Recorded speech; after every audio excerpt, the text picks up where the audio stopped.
Good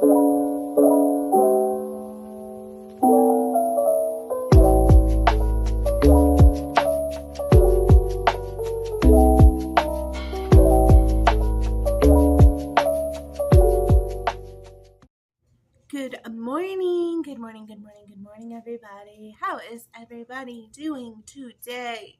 I hope everybody is doing super well. I DNF'd my second book of the year today. Well, technically I DNF'd my second book of the year yesterday, but I'm going to talk today about my second DNF of the year. And that was Leigh Bardugo's Ninth House.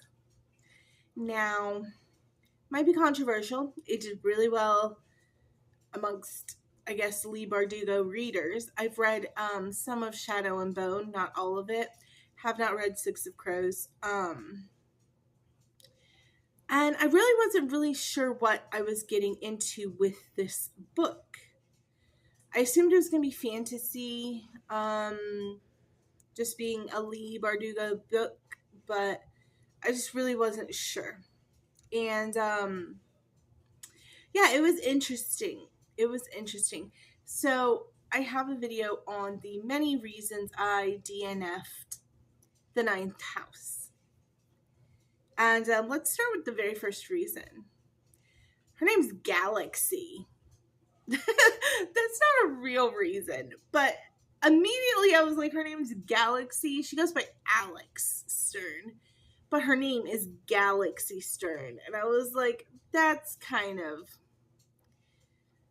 I don't know. I don't love sometimes the names that they give fictional female characters. They're kind of wacky a lot of times. So when I saw Galaxy, I was like, okay, we're rolling with Galaxy. But that was not enough to DNF. That was just kind of my first little thing that I was like, okay. But she does go by Alex. I think really only her mom calls her Galaxy. And the second thing is, I read 30% of this book before I DNF'd it, and I could not tell you what this book was going to be about. 30% of the book, and I had zero answers, only questions and confusion. It felt like dark and edgy was the plot. And there was not a whole lot of other plot. There was too much back and forth time jumping. Too early. Winter, fall. What is happening? And yeah, I just was left at almost like 35% of the book with more questions than I had answers. And I didn't like that at all. The general consensus when I looked at reviews of this book is you have to read the first half of the book, and then the second half of the book is really, really good. First half of the book is crappy. No. I'm not reading a half of a book when there are hundreds of really good books from the beginning. I'm not reading a whole half of a book just so that you can, like, I guess, end up with a good story. That's not good writing, in my opinion.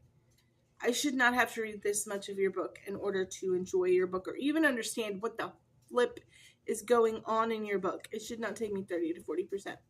Spoiler alert, if you have not read this book, the next thing I'm going to talk about, which was like my breaking point, which was like my end, is a spoiler for something that happens in the book. Ghost essay in the girls' bathroom. That was it for me. I was like, what was the purpose of this? We know that the ghosts or the grays can touch her. Why did they have to try to sexually assault her? Why ghost rape? I don't know. It was a lot. And like I said, I got to that scene and I already wasn't loving this book. And then I got to that scene and I was like, ugh, that left me with a lot of ick. Do I want to continue reading this book? Not really. And then it just never got there for me. Never picked back up. I read maybe like 5% more, but at the ghost essay, I was pretty much checked out. it was everything. Get my hair out of the way. It was everything that I dislike in a book.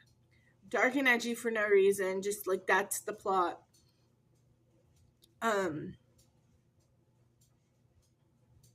More questions than answers. You have to read a whole bunch of the book for it to even make sense what is happening. Large amounts of character and time jumping. It was everything that I hate in a book.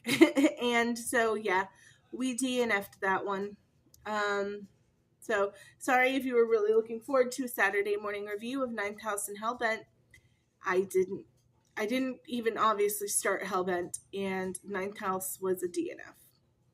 So, I don't know if I'm just not in the right headspace for a gritty thriller, ghost essay, murder mystery. I'm not sure. I don't know what imaginable headspace I would need to be in for that book. But I think I don't exist in that headspace. I don't know any day that I would like to have picked up that book. So, making myself feel better by reading some more Al Kennedy. And also slowly working my way through Lightlark. That's a fun one. Lightlark is giving me very dystopian competition vibes. Hunger Games meets The Selection, kind of, maybe. That's kind of, I'm only a little bit into it, but that's kind of the vibes I'm getting from Lightlark. Seems a lot more lighthearted than what I just tried to read. So, yeah, I love you guys so, so, so much. I hope you're having an amazing, amazing weekend. I'm having a pretty good weekend. Nothing to complain about too much. And yeah, I love you guys so much. And I will catch you guys on the flip side on Monday. So, bye, y'all.